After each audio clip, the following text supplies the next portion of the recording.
Hi, I'm Pantazi. Today I'm answering JG, and he didn't really ask a question. He was looking at it, a release from a rear naked choke I used on an ankle twist and a nerve attack on the inner shin. And he posted the three links to fighters that were using it. One was an old Oriental individual, and from 2009, I believe, and the other film was a Brazilian Jiu Jitsu from 2017. I'll put those three links below in the description so you can take a look at how they were utilizing it.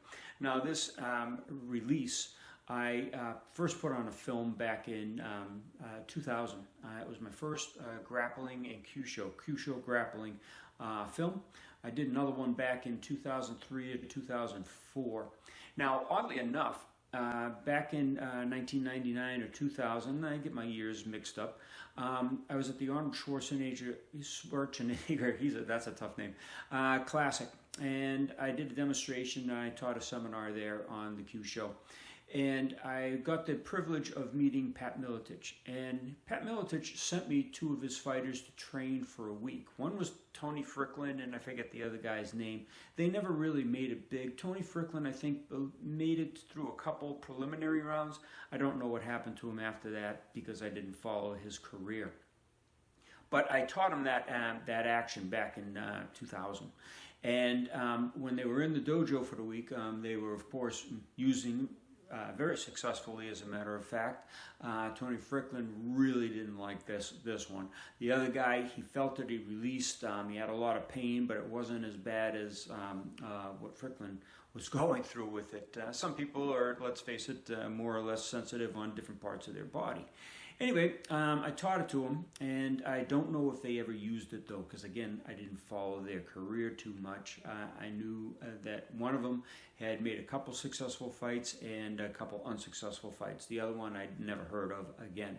So I don't know how far they took it or if they still utilized it. But again, this was back in the year 2000, not 2009 or 2017 like some of these other guys are using.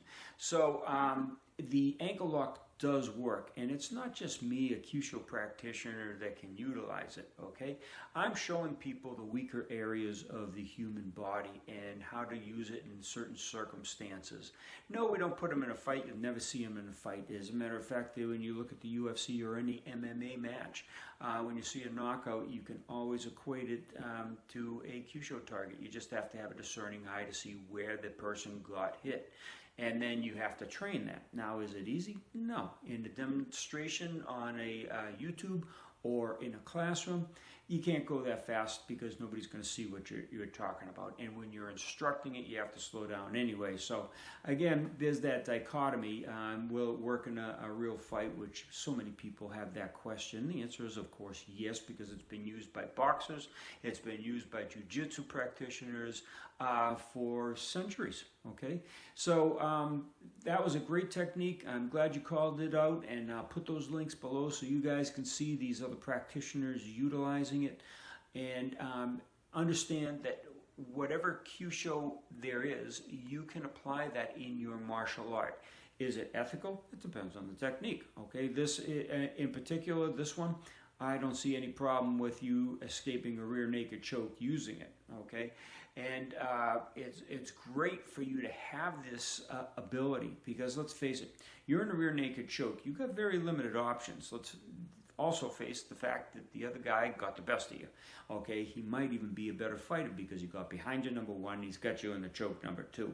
Escaping it, a very difficult process. If you're on the ground rolling around, they get the rear mount. Okay, a little bit easier because they offer up their legs. So again, you have to take each situation as it comes and realize that Kyusho will work if you work it.